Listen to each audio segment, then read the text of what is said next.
Giêsu nay te lâu pina pen chu chân dung ngã lung oi hi a hi Giêsu nay te chung nun na pen chu hi kim ma lung oi hi a hi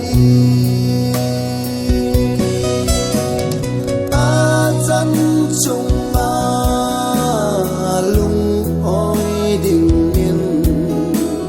i pa kain ei te mui Giêsu nei te dang lam na chu i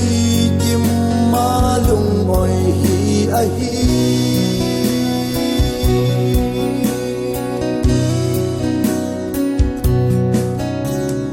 phải cha ni khoa phải cha lâu bằng hạ dòng lẽ thô ham ham sinh miền khi bom ma nuôi sinh na lại ho Giêsu nay để hin khô ai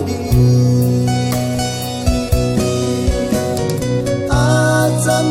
chung a lung oi ding in i pa kain ei te mui Giêsu nei te dang lam na chu i kim ma lung oi hi a hi